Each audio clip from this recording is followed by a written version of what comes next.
समय है कि उस महाप्रभु की असीम दया दृष्टि से हम सभी लोगों को इस सत्संग का परम पावन अवसर मिला है। महापुरुष कहते वही पल धन्य है जिस समय हमारा मन प्रभु में लगे, प्रभु की तरफ लगे। क्योंकि यही जीवन का लक्ष्य है, जिंदगी का एक लक्ष्य है, उस परम सहारे को पकड़ लेना, परम सहारे को प्राप्त कर लेना, जो सहारा कभी छूटने वाला नहीं, जिसको अविनाशी कहकर पुकारते हैं। और इसीलिए आप लोग कहानियां सुनते हैं कि राज्य पाठ पाने के बाद भी जब मनुष्य को संतुष्टि और शांति नहीं मिली तो ये राजा महाराजा भी प्रभु के लिए जंगलों में गए, गुफाओं में, खंडराओं में। अगर राजपाट में संतुष्टि मिल गई होती तो उन्हें जंगल में जाने की कोई जरूरत नहीं। इतिहास कहता है क्योंकि ये जिंदगी हमें थोड़े समय के लिए मिला है। चांस जिसे कहते हैं, इसे कहते नहीं कि चांस आपको दिया जा रहा है, इतना समय कर पाओ कर लो, नहीं तो कोई बात नहीं। ऐसे जो ये जिंदगी मिली है, ये चांस प्रभु ने दिया है, अवसर दिया है। और ये कब तक दिया है कुछ भरोसा नहीं। हाँ, लोग निश्चित रहते हैं कि अभी तो क्या है, कुछ लोग कहते हैं अभी तो हमारी जवानी युवावस्था है, अभी तो बूढ़े होंगे तब जाएंगे, अभी बहुत टाइम पड़ा है। कुछ लोगों को कहो भजन कर लो तो क्या कहते हैं, अभी तो बहुत टाइम पड़ा हुआ है। नहीं, जबकि अगले पल का भरोसा नहीं। ये अपने आप को धोखा देना है। क्या देना है? धोखा। और ऐसा नहीं कि जो पैदा हुआ बूढ़ा होकर जाएगा, बूढ़ा बैठा रहता जवान चला जाता है, नहीं चला जाता। जब ऐसा है तो महापुरुष कहते हैं कि कभी उद्धार करना नहीं चाहिए। जिन्होंने उद्धार कर दिया, आप लोग रावण का भी सुनते हैं कि जिसके बस में सब देवी देवता थे उसने भी उद्धार कर दिया अपने लक्ष्य को। जो सही काम था उसे उद्धार कर दिया, जो उल्टा काम में देर नहीं किया। महापुरुष कहते हैं अच्छे काम को तुरंत कर लो, हाँ बुरा काम जो समझ में आवे उसे टालते रहो। आज नहीं करूँगा कल करूँगा, कल नहीं करूँगा परसों करूँगा। बोलो वृंदावन बिहारी लाल की जय, उमापति महादेव की। ध्यान देना, समझने का प्रयास करेंगे। उस परम सहारे को पकड़ने के लिए लोगों ने एड़ी चोटी एक कर दिया। और जिसको परम सहारा मिला तो आप लोग कहानियां सुनते, लोग सूलियों पर भी चढ़ गए लेकिन मगन ही रहे, प्रसन्न ही रहे। और यहाँ सब कुछ अच्छे अच्छे व्यंजन खाकर, अच्छी बिल्डिंग में रह करके, कार कोठी व्यवस्था है, बेटा बेटी हैं, फिर भी टेंशन में ही जीते रहते हैं। तो इसलिए महापुरुष समझाने का प्रयास करते हैं कि जो जीवन का लक्ष्य है परमात्मा, क्योंकि वही निर्विकार है, निर्लेप है, अविनाशी है, उसमें जब आपका मन लगेगा तभी आपके विकार दूर हो पाएंगे। क्योंकि जहाँ मन जाएगा, अगर विकार में मन लगा तो आप विकारी बन जाएंगे, और अविकारी में मन लगेगा तो आप अविकार को प्राप्त करेंगे, तो आपका विकार नष्ट होगा। लोग प्रयास करते हमारे विकार नष्ट हो जाए, लेकिन वो अंदर ही बैठे रहते, वो निकलते नहीं हैं। और जैसा समय आया तुरंत ही वो प्रकट हो जाते हैं। क्या रहते हैं? प्रकट। जैसे क्रोध है ये समझ लो। कुछ लोग कहते हैं भाई मुझे गुस्सा आता नहीं, अंदर अंदर बैठा रहता है क्रोध। और जैसे मन के खिलाफ कोई व्यवस्था आई तो क्रोध आएगा कि नहीं आएगा? एकदम क्रोध बलवान की तरह मजबूत बन जाता है। और फिर आप क्या करेंगे? उल्टा करेंगे कि सीधा करेंगे? क्या तोड़ेंगे, क्या फोड़ेंगे? अपना सर पटकेंगे या दूसरों का सर पटकेंगे, कुछ भरोसा नहीं। तो महापुरुष कहते ये विकार जब तक आपका मन निर्विकार में नहीं लगेगा तब तक ये जाने वाले नहीं, ये जाते नहीं। इसलिए महापुरुषों ने, सब महापुरुषों ने कहा कि अपने मन को प्रभु में लगाओ। कहाँ लगाओ? प्रभु। लगाने वही निर्विकार है, निर्लेप है, वो उसका कहीं भी आसक्ति बंधन नहीं है, बंधन से रहित है। जब आपका मन उसमें लगेगा तो आप भी बंधन से छूटेंगे। इसलिए सब महापुरुषों ने एक बात कही, लेकिन ये बात जल्दी समझ में आती नहीं है, क्योंकि बीच में माया का जाल मिलता है। क्या मिलता है? माया का जाल। और आप लोगों गौर करके देखना, कोई कहीं फंसा है, कोई कहीं फंसा है, कोई कहीं फंसा, कोई कहीं फंसा, उलझे हुए। जहां जाना था वो मंजिल प्राप्त कर पाते नहीं है। हाँ, कोई बिरला ऐसा भाग्यशाली होता है, हजारों में कोई एक जो दृढ़ निश्चय कर लेता है कि मुझे प्रभु की प्राप्ति करनी है, प्रभु में मन लगाना है, प्रभु की तरफ जाना है। निश्चय करके जब मजबूती से आगे बढ़ता है तो उसमें भी तमाम बाधाएं आती हैं। क्या आती हैं? बाधाएं। बाधाओं को पार करके, क्योंकि बाधाएं दुश्मन नहीं होती, बाधाएं ही मनुष्य को सिखाती हैं। कहते बाधाओं से थोड़ा विचलित परेशान तो होता है, लेकिन वही सिखाती हैं। और जब मंजिल को प्राप्त कर लेता है तब उन बाधाओं की कोई कीमत नहीं करता। बोलो वृंदावन बिहारी लाल की। और इसीलिए लोग गुरु के पास गए, गुरु के शरण में गए। युगों से लेकर एक व्यवस्था है, विधान है। चूंकि मन में न जाने कितने जाल हैं, जाल का भंडार भरा पड़ा है, संशय का भंडार है। इतने संशय हैं कि मनुष्य ये कन्फर्म ही नहीं कर पाता कि इधर जाओ कि इधर जाओ, ये करो कि ये करो, किस रास्ते जाऊं, कि मुझे कदम कदम पर चौराहे मिलते हैं। इसलिए मौलाना रूम है, उन्होंने फरमाया, वे कहते सावधान, बिना मुर्शिद के इस मार्ग कदम मत रख, शैतान तुझे भटका देगा। क्या कर देगा? भटका देगा, जाना कहीं और पहुंचा देगा कहीं। जिसको आप माया कहते हैं उसी को शैतान कहकर पुकारा गया। वो भ्रमित कर देगा, जा रहे हो कहीं और पहुंचा देगा कहीं। जिक्र आता है, बोलो वृंदावन बिहारी लाल की, कि एक गुरु के कई शिष्य थे। तो गुरु महाराज जी ने एक दिन चर्चा किया कि एक जगह सोने का पहाड़ है। किसका पहाड़ है? सोने का पहाड़ है, और उस पर हीरे लगे हुए। तो सबको सुनकर खुशी होती है।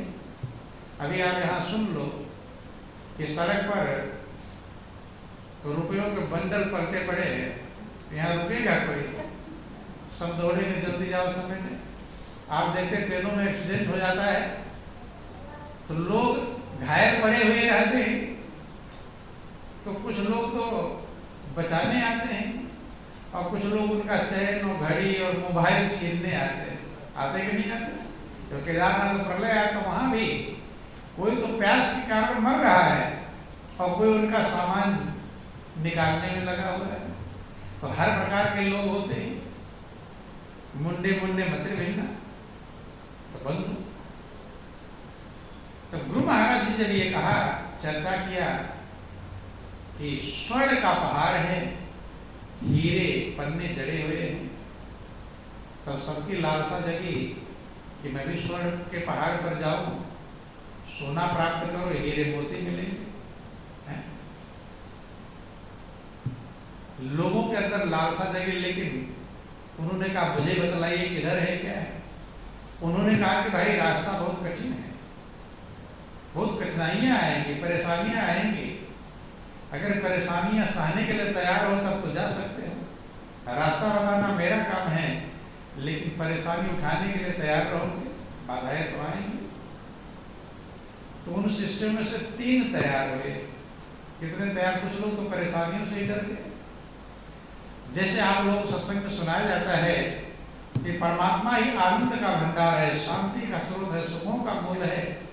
उसी को पाने के लिए जिंदगी मिली, उसके नजदीक पहुंचने के लिए आपका जीवन मिला है, उस परम सहारे को पकड़ने के लिए आपका जीवन मिला है। तो कितने लोग सुन लेते हैं क्या मन में आता है कि लाओ मैं जाऊं उधर? सुन लेते हैं कि परमात्मा आनंद का भंडार है, आनंद ये सबको चाहिए कि व्यापक एक ब्रह्म अविनाशी और सत चेतन घन आनंद राशि, अस प्रभु हृदय अछत अभिकारी और सकल जीव जगदीन दुखारी। सुन तो बहुत लेते हैं कि व्यापक एक ब्रह्म अविनाशी सत चेतन घन आनंद राशि, एक परमात्मा है जो सब जगह व्यापक है, जो सत्य है, चेतन है, आनंद का भंडार है, आनंद की राशि है। तो क्या सुन करके मन में आता है लाओ आनंद की राशि की तरफ जाओ? सुन लिया, कथा भागवत सुन लेते हैं, महिमा सुन लिए चले गए, कोई मतलब नहीं। लेकिन उसमें से कोई बिरला सौभाग्यशाली होता है जिसके मन में विचार आता है कि जब परमात्मा आनंद का भंडार है तो मैं उधर जाऊंगा। फिर उसको कठिनाइयां बतलाई जाती हैं तो कठिनाइयों के लिए वे तैयार हो जाते हैं। 3 निकले, उसमें से 3 तैयार हो गए कि हम जाएंगे सोने के पहाड़ को प्राप्त करने के लिए, हीरे मोती जड़े हुए हैं जिस पर प्राप्त करेंगे। अब एक को भेजा, रास्ता बता दिया कि इधर से चले जाओ, कठिनाइयां आएंगी, मजबूत रहना। अब एक चल देता है, रास्ते पर चलते चलते चलते गया, आगे जंगल आता है। क्या आता है? जंगल, घना जंगल, जहां पर शेर चीते जंगली जानवर भी हैं, तमाम ऐसे जंगली जानवर रहते हैं। देख रहा है, शेर भी दहाड़ रहा है, डर के मारे कांप रहा है, लेकिन लगन किसकी लगी हुई है? सोने के पहाड़ बंद।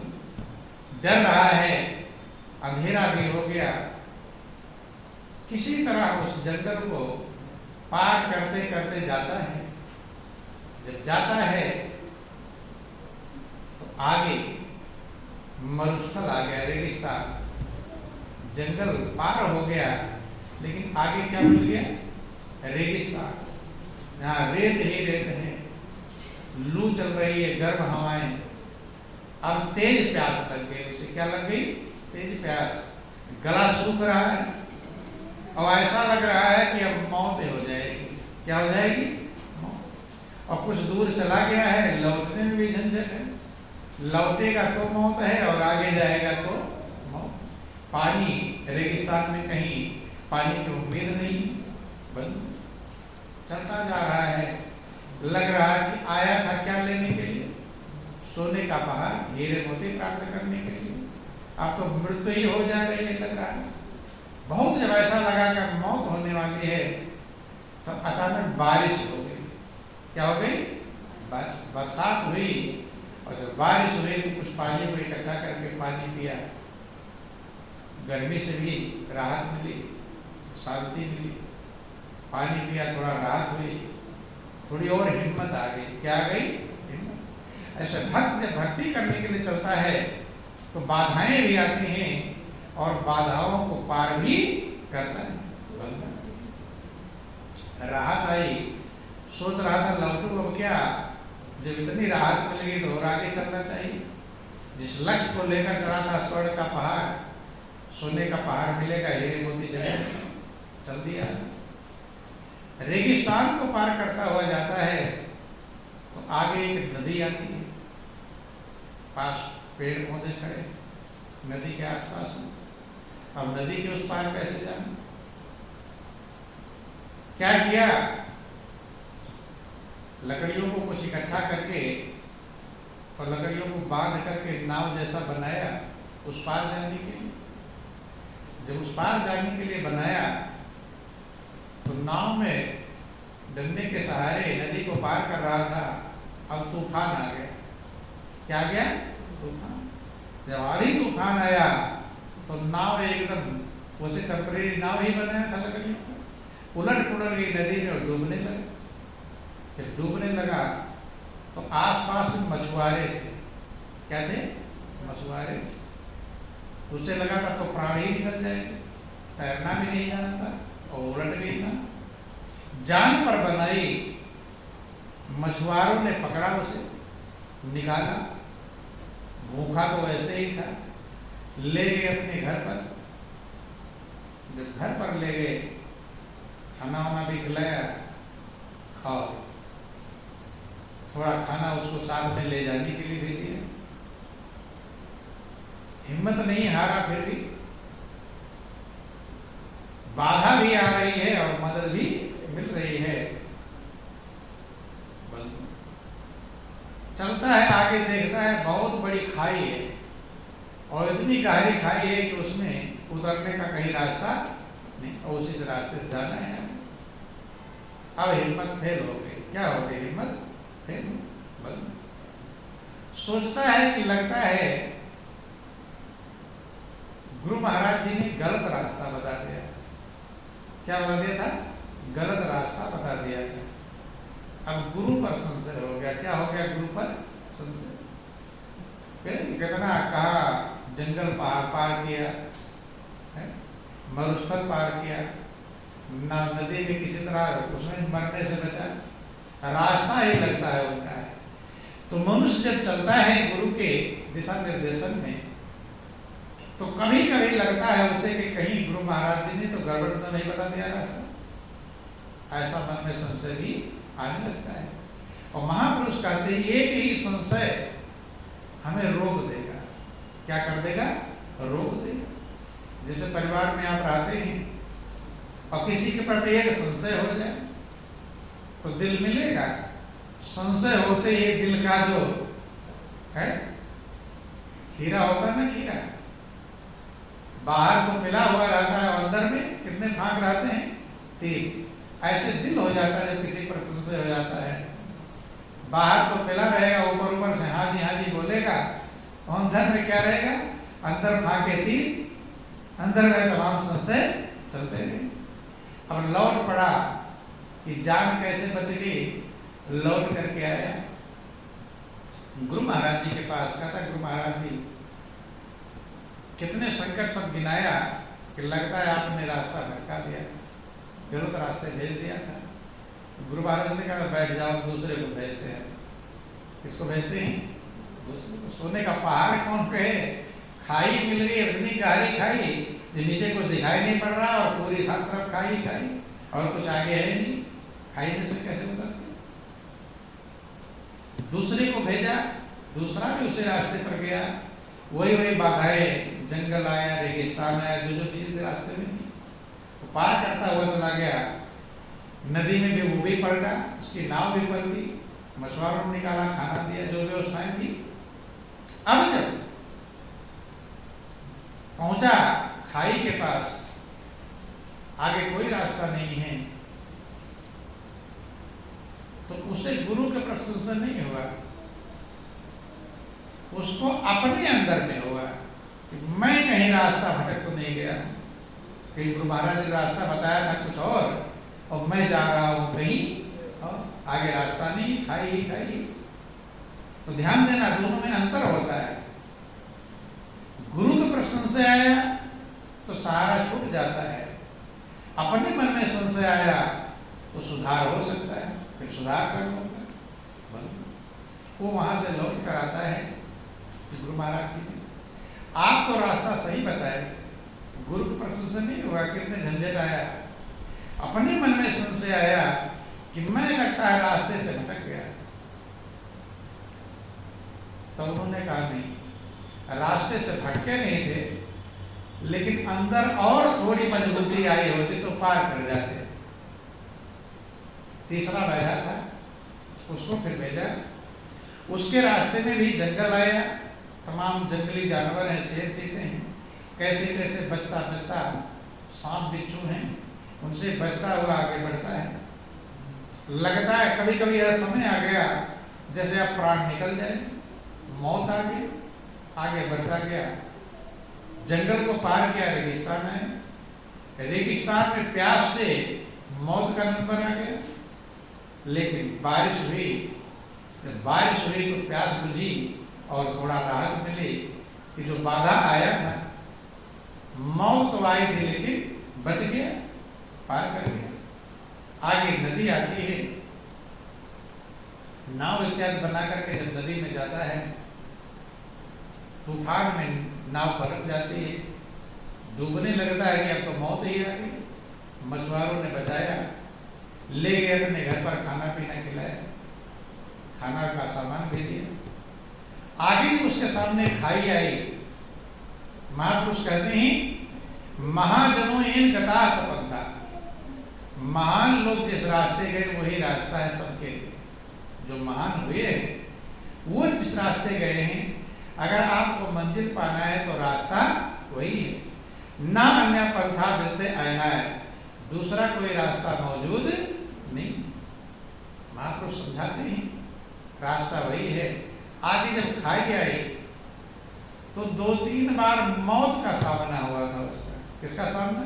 वे जंगल में शेर जीते हैं, शेर अटैक कर मर जाता तो वहां भी मौत का सामना हुआ। जब रेगिस्तान में प्यास से मरने लगा, गला सूख गया, पानी की कोई उम्मीद नहीं थी, वहां भी मौत का सामना है। नाव पलट गई नदी में, वहां भी मौत का सामना है। तो 2-3 बार जब मौत का सामना आ गया, अब मौत का भय ही उसे खत्म हो गया। क्या हो गया? मरने का भय खत्म हो गया। 2-3 बार जब मरते मरते मरने का समय आ ही गया, क्या डरना मौत से। जब खाई आई तो अब मौत, जिसे मौत का डर खत्म हो जाए उसके लिए कोई दिक्कत है? सबसे बड़ी दिक्कत मनुष्य को क्या है? मरने का डर। यह है कि नहीं? कोई है जिसे मरने का डर ना हो? सबके पास मौत का डर मौजूद है। और डर हो चाहे ना हो, मौत तो फिर भी आएगी। चाहे डरो और चाहे निडर रहो, आना तो है ही। डरोगे तो बच नहीं सकते, बच जाएंगे क्योंकि बचने का कोई उपाय नहीं। महापुरुष कहते हैं जीते जी जो मर जावे उसको जिंदा करने को फिर निम्र इलाही उसके सीने में दिखाई जाती है, इफलाक से खींची जाती है, सीने में छुपाई जाती है। तौहीद के मैं सागर से नहीं नजरों से पिलाई जाती। जिसे मौत की परवाह हो जाए, जिसके भय का परवाह खत्म हो जाए। अब प्रहलाद था, प्रहलाद को मौत का डर था? ध्यान देना, प्रहलाद को हाथी से कुचलवाया गया, पहाड़ से गिराया गया, गर्भ खंभे में बांधा गया, आग में मरने का डर था? डर होता सरेंडर कर देता अपने पिता के सामने, क्या मैं भजन नहीं करूंगा। लेकिन भय खत्म हो गया। कि एक भय जिसको हो जाता है प्रभु का भय, कि भय डर जिसे तेरा वो निडर होगा, दुनिया से वह बिल्कुल न डरे। तो तीसरा जो भक्त गया था मौत का सामना कर चुका था, इसलिए अब मौत का भय नहीं। जब मौत का भय नहीं तो खाई क्या करेगी? डरेगा। डर तो उसे ही जिसे मौत का भय हो बंधु। और एक शाश्वत सत्य है, मृत्यु आनी है, निश्चित है, जाना सबको है। लेकिन मौत का नाम सुनने में लोग परेशान हो जाते हैं। होते भी नहीं होते। मौत की चर्चा कर दो तो लोग कहते हैं कौन सी चर्चा, मरने वाली चर्चा कर, नहीं समझ में। चर्चा का अभिप्राय यही है ताकि आप सजग हो जाए, सावधान हो जाए, भय खत्म हो जाए। अब बिजली का तार है, जो कभी बिजली का तार ना छुआ हो, कभी लगाया ना हो, लगा देगा? अंधेरे में बैठे रहते हैं लेकिन तार लगाते नहीं। और उधर यपी में जाना आप वहाँ फिटिंग नहीं करवाते, बोर्ड पूरा सारे तार ऐसे नंगे रहते हैं, काटी से लटका दिया, ऐसे लटके, बच्चे लटका रहे, सब लटका रहे। बल्ब जलाना हुआ, तार को ऐसे लटका दिया, उसे खुला जैसे उसमें करते नहीं प्रोग्राम में तार लगाते हैं बिजली वाले। तो ऐसे घर में सब में पंखे का भी तार रहेगा, पंखा चलाना हुआ एक कांटा सा लटका दिया, लगा दो। उसमें मोटर चलाना हुआ कांटा से लटका। तो छोटे छोटे बच्चे वहीं सीख जाते हैं, तो बड़े होकर उनको मैकेनिक नहीं बुलाना पड़ता, सारा काम वो खुद करते रहते हैं। बोर्ड जहाँ लगाने की जरूरत ही नहीं। तार ऐसे घर में गया हुआ, कहीं लटका भी जाता, डर भी लगता है कहीं ऐसा ना छू जाए। तो जिसने छुआ नहीं उसे तो भय है कहीं एकदम करंट ना मार दे। और जो छू रहा है उसका अभ्यास कर रहा है उसे उतना भय रहता नहीं। जैसे जिसको तैरना नहीं आता वो गंगा के किनारे खड़ा कर दो, एकदम किनारे से झांकेगा भी नहीं, एकदम किनारे खड़ा होता है, डरता है कि हाथ पैर लड़खड़ा ना जाए, गिर ना जाओ, डरता है कि नहीं। और जो तैरते हैं वो पुल से छलांग लगाते हैं, कूदते कि नहीं कूदते। तो एक किनारे खड़ा होकर डर रहा है और एक पुल से छलांग, दोनों ही मनुष्य हैं, दोनों लोग। कारण क्या है कि वो 10 बार गंगा में कूदा है, उतरा है, तैरा है, अब उसका भय खत्म हो गया है। और एक कभी किनारे खड़ा नहीं, किनारे गंगा किनारे जाएंगे, सीढ़ियों पर बैठ के हाथ पैर धोकर वही हैं घुटने भर पानी की डुबकी लगा के आ जाएंगे। कभी कभी देखते हैं लोग डुबकी लगाते हैं, सर भी नहीं भीग पाता, ऐसे ही आ जाते हैं डर के मारे। ध्यान देना, बोलो वृंदावन बिहारी लाल की। तो अगर आपको ये कन्फर्म है मुझे मृत्यु के उस पार जाना है, जाना है कि नहीं, चाहे समझ कर जाओ चाहे अज्ञानता में जाओ, जाना दोनों में पड़ेगा।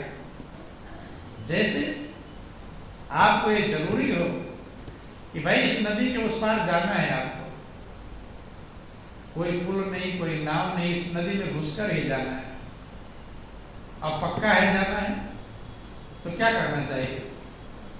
तैरना सीखना चाहिए, नहीं तैरना सीखना चाहिए है? तो मौत रूपी नदी में सबको उतर कर जाना है, जाना है कि नहीं? जाना है ही तो चुपचाप बैठे रहे, तैरना सीखना चाहिए। क्या करना चाहिए?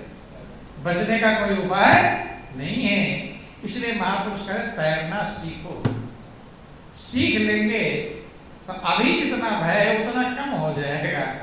ध्यान देना, अभी जितना भय है वो कम भी हो जाए तो बहुत बड़ी कीमत है। इसलिए महापुरुष समझा, वृंदावन बिहारी